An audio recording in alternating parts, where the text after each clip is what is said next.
E aí, eu, justamente pesquisando sobre você, fui descobrir que a sua formação, que seu início de trajetória profissional se dá no cinema, né? Então, eu começaria te perguntando como que você descobriu a vocação para ser gestora cultural, né? E especificamente no campo da arte. E eu falo da gestora primeiro porque a gente associa muito a sua figura a, a ter criado e ter, né, feito oxigenado e, enfim, implementado mesmo um projeto institucional no Pivô, mas depois falaremos também das suas várias facetas, né, de curadora, de escritora, mas queria começar sabendo Cinema. do cinema, e como é que do cinema você se descobriu gestora? É. Bom, primeiro, obrigado pelo convite, um prazer estar aqui. Bom, a minha trajetória, como você apontou, é bem heterogênea, né? Enfim, eu acho que eu trabalhei quase 10 anos com cinema, e trabalhando assim, em cinema numa área do cinema assim, quase que só com grandes produções, assim, trabalhei com direção de arte, com cenografia, enfim. Então, tudo que eu fazia no cinema, na verdade, tinha a ver com artes visuais, né? Enfim, eu aprendi tudo que eu sei, na verdade, sobre arte, história da arte, de um jeito um pouco instrumental, como pesquisa iconográfica, como construção de cenografia, mas eu acho que para chegar na situação do Pivô, essa experiência de ter trabalhado com produção de cinema, que é uma coisa quase como trabalhar num exército, foi um aprendizado fundamental para lidar com todas as variáveis e a dificuldade gigante que é trabalhar com qualquer área de cultura no Brasil, né, especialmente agora. Então, eu acho que eu não teria tido talvez o fôlego ou o nível de maluquice necessário para levantar um projeto com a escala física do Pivô, mesmo se eu não tivesse essa experiência de trabalhar nessa. Para mim era muito normal trabalhar 7 dias por semana, 24 horas por dia, sem dormir, enfim. Então eu achava que todo mundo trabalhava assim, né?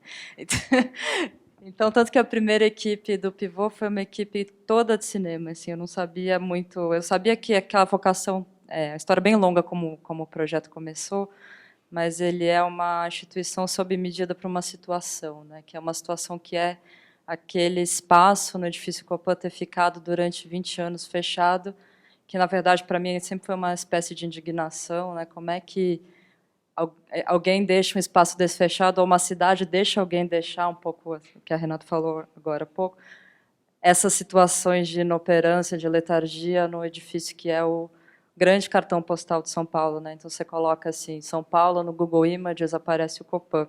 Então todo o pensamento institucional do Pivô começou, na verdade, com essa espécie de gatilho que era devolver esse imóvel para o uso público. E isso aconteceu, na verdade, também com o meu jeito de trabalhar com arte, né? Eu aprendi muito nessa situação de convívio, enfim, que a gente começou com uma espécie de ocupação artística, no certo sentido, não era uma ocupação ilegal, né, era uma ocupação consentida pelo proprietário do imóvel, enfim, então toda uma situação que a gente começou a desenhar uma exposição muito no meio de uma ruína e pensar aquela ruína. Então, para mim, acho que a minha grande escola de curadoria foi justamente com esse primeiro grupo de artistas e essa primeira equipe em 2012 que juntos, né, eram mais ou menos umas 40 pessoas, a gente quebrou a cabeça de tanto no nível operacional como conceitual, como o que seria daqui para frente, que ninguém fazia nenhuma ideia, eu muito menos, como é que a gente levava aquela ruína para ser uma instituição sustentável, funcional, numa situação tão instável, né? Enfim, então eu diria que tudo que minha carreira como curadora, gestora, escritora, tudo começou com essa situação muito específica que foi começar a trabalhar nesse espaço. E, e aí, relacionado a isso, e é interessante pensar que você vinha de uma formação que te propiciou, na verdade, pela pesquisa, contato um contato diferente, mas enfim, um contato e o estudo, né, das artes, mas como, na verdade, é um processo totalmente orgânico que Sim. te faz mergulhar nesse universo de uma maneira já não instrumental, né, mas realmente em profundidade, em complexidade. Mas me chama muita atenção como, tanto nos seus textos como nas suas curadorias, você me parece exercita uma liberdade assim que me parece incomum, olhando para, digamos, para os seus pares críticos ou curadores que têm uma formação mais específica na arte, que talvez tenham algumas amarras, algumas, né,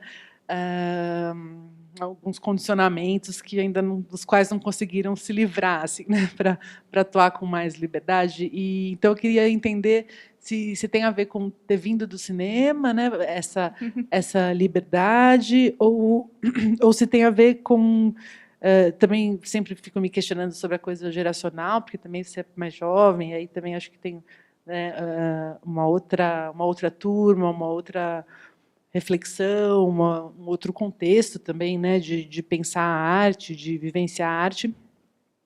Mas se esse frescor ele tem a ver, enfim, com a formação diferente, é com a sua geração, é com outras experiências da vida, ou tem mesmo a ver Sim. com os ares do pivô, porque fico imaginando que está ali dentro, e para mim isso transparece nas exposições que acontecem lá, né?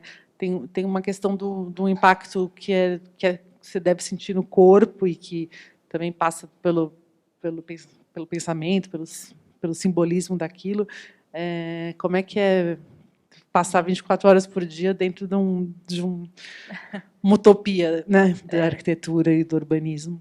Eu acho que, não sei, acho que é uma combinação de várias coisas, na verdade, né? Porque eu acho que esses anos, esse ano faz 8 anos, acho que foi para mim talvez uma universidade livre, expressa de artes, de um jeito muito informal e orgânico, bem como você disse. Então, eu tive um grande privilégio de conviver muito de perto com dezenas, centenas de artistas, talvez agora, curadores, gestores, galeristas, enfim. Então, eu acho que assim, eu fundei esse espaço, mas é um projeto que não existiria sem um envolvimento participativo e afetivo de uma série de pessoas, enfim, entre elas a Luísa Strino, enfim, uma parceria de longa data. Mas eu acho que o meu jeito de trabalhar vem muito, talvez porque eu não tenha tido nenhum, assim, eu fugi um pouco da escola, né? Então eu comecei a trabalhar com cinema muito jovem, com 17 anos. Então acho que foi uma coisa de ter sempre eu sempre estudei muito, mas de um jeito muito indisciplinado, num certo sentido. Então acho que eu tenho talvez o que você chamou de liberdade, eu acho ótimo, mas uma cara de pau também, no certo sentido de saber mal muita coisa, e eu acho que, na verdade, o território das artes visuais tem esse tipo de generosidade, que é um lugar onde disciplinas se encontram de um jeito muito fluido. Então, eu acho que eu me encontrei muito nesse lugar porque juntava uma série de interesses que eu já tinha, que talvez o meio do cinema é muito mais restritivo, né? Você tem um roteiro, você presta contas a um diretor. Então, para mim, trabalhando com cenografia, sobretudo, era uma coisa bastante frustrante, no certo sentido, porque eu tinha ali que empregar meu projeto criativo para um fim muito desenhado, né? Enfim, muito coletivo, que nas artes é também, mas eu acho que a interlocução e o lugar que você vai chegar é muito mais imprevisível. Então, eu acho que talvez tudo que eu faço, tanto no pivô quanto fora, é uma junção dessa situação de lançar pontos de partida e sempre em diálogo, enfim. Então, acho que o jeito que metodologia, talvez, de trabalho que a gente desenvolveu no pivô nesses últimos anos tem muito a ver com, como você falou, de viver dentro de uma utopia, mas o pivô é o oposto de um cubo branco, né? Então a situação toda, mesmo a imprevisibilidade administrativa e financeira, a nossa impossibilidade de planejar a longo prazo, aquele imóvel tão particular, qualquer artista trabalhando lá recebe um pacote, né? Enfim, você tem que lidar com aquilo de um jeito ou de outro, você queira ou não. Então, o Niemeyer é um dado, ainda mais aquela situação de estar num puxadinho do Niemeyer, né? Se você for pensar, porque para mim o que me motiva a trabalhar naquele lugar justamente é habitar um paradoxo, né? Enfim, que é um espaço dentro de um prédio altamente planejado, assim, um ícone da utopia modernista, mas num lugar que nunca foi pensado para ter uso público. Enfim, então a gente é uma heresia com o Niemeyer, o espaço do pivô, na verdade, né? Então a gente tem aquelas colunas descascadas, o Niemeyer sempre escondeu a estrutura, aquele cilindro central no prédio, não tem porta, porque não tem aquela escada de incêndio do edifício, não tem porta para o pivô, porque nunca foi previsto ter circulação de gente ali, né? Então passam 20 mil pessoas por ano num lugar que o Niemeyer tentou esconder para sustentar o pilar central, que é o andar de transição da galeria comercial para a área residencial do prédio. E, ao mesmo tempo, trabalhar todo dia num lugar que tem um público em potencial de 5 mil pessoas, que é uma frustração enorme, que as pessoas não descem todas as vezes para a gente, para os artistas. Como é que a gente faz para lidar com aquilo? A gente coloca música na varanda, todo mundo desce, aí tem uma exposição mais conceitual, as pessoas reclamam, né? Enfim, então é um grande privilégio trabalhar nessa situação, e eu acho que a minha trajetória profissional foi totalmente desviada para esse. Eu nunca mais fiz cinema, né? Faz acho que quase 8 ou 9 anos, mas todo esse conhecimento de trabalhar no exército, eu acho que foi replicado no pivô, né? Tem aí entre equipe e artistas uma média de 40 pessoas por dia no espaço, e uma troca muito rica e muito pouco mediada, que eu acho muito interessante, né? Enfim, então tem sempre um intercâmbio geracional, internacional no dia a dia da instituição, né? No cafezinho, na cerveja que a gente toma no fim do dia, as relações todas acontecem dentro daquele microcosmo de São Paulo que é o edifício Copan. E, Fernanda, já para encerrar, eu queria te perguntar sobre a parceria entre Pivô e Galeria Luiza Strina, mas também, para além disso, queria saber você como colaboradora de revistas de arte internacionais e como integrante também de alguns conselhos, enfim, né, nesse caminho aí que você foi trilhando e conquistando esses espaços, eu imagino que você tenha também uma condição de contar para a gente, do ponto de vista internacional, como é que a galeria é vista.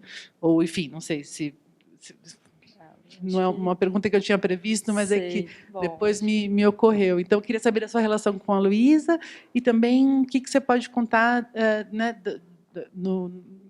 a partir dessa situação de circulação e de interlocução com muita gente do nosso meio, mas de fora do Brasil. Qual que é o papel da galeria? Sim, claro. Bom, acho que eu, como todo mundo, morria de medo da Luísa no começo do projeto e morri no mesmo lugar, na mesma proporção da minha admiração, né? Então, eu tenho uma história boa que eu até contei para ela outro dia, não sei se ela lembra, que quando a gente começou o projeto da obra do Pivô, não tinha elevador. E era um problema, e foi bem na época que ela estava com o joelho operado, e eu vim aqui e falei, eu preciso dar um jeito de levar a Luísa, eu tenho que pedir a benção para ela, né, para fazer esse projeto. Eu não sei muito bem o que eu estou fazendo, mas eu sei muito bem com quem eu quero falar para perguntar sobre o que eu estou fazendo. Isso foi mais ou menos em 2013, foi um pouquinho antes da gente fazer o projeto com o Cildo Meirelles, que foi quando a gente começou, foi o primeiro projeto no dia a dia aqui com a galeria. Mas eu lembro de falar muito com vergonha, oi, Luísa, eu estou fazendo um projeto lá no Copan. Ela olhou assim, ela falou, não, eu quero ir lá, mas eu ouvi dizer que não tem elevador, e isso é um problema, não sei o quê. Tá bom. E aí, meu Deus, a gente tem que arranjar dinheiro para fazer esse elevador e tal. E aí, a primeira vez que a gente, assim, lá, já começando a trabalhar com o Cildo, eu vim falar com ela, falei, Luísa, a gente finalmente conseguiu fazer o elevador e eu quero que você seja a primeira pessoa a visitar o espaço. Então, foi toda uma motivação engraçada, assim. Então, que na verdade, quem me apresentou mais formalmente para a Luísa foi o Cildo, que foi talvez o projeto mais um divisor de águas mesmo no pensamento institucional do Pivô, que era um projeto com ele e o Mário Garcia Torres, em 2014, que eu acho que ali a gente entendeu muito bem quais eram as premissas do programa, né? Enfim, que no começo foi bastante experimental, um pouco tentando colocar o projeto de pé, mas ali tinha essa situação de ter um artista muito importante, que para mim, enfim, era uma grande é ainda uma honra trabalhar com o Cildo. Trabalhar com o Cildo de um outro jeito, né? Enfim, então, de trabalhar junto com o Mário, através de uma série de conversas, assim, a gente nunca teria fôlego para fazer um projeto assim como esse que está agora no SESC, não era nem o caso. Então, de entender o que a gente poderia fazer como instituição que está justamente entre a galeria comercial e a instituição mais formal, o museu, enfim.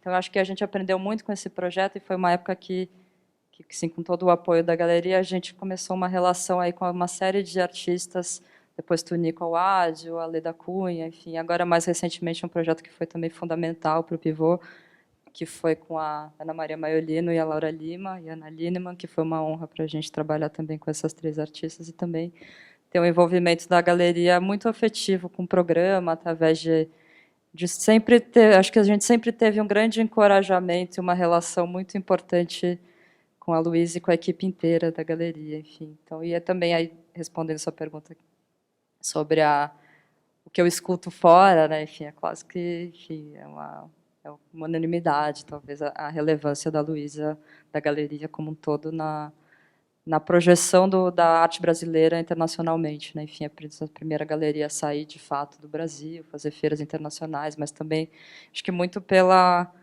circulação dos artistas, pela qualidade do programa, que, enfim, que todo é reconhecida não só por mim também, mas por todas as pessoas que eu convivo, que eu conheço, é sempre um ponto de referência e uma entrada para a cena de arte brasileira e, enfim, muitas gerações, né, de artistas brasileiros que passaram e seguem com a galeria.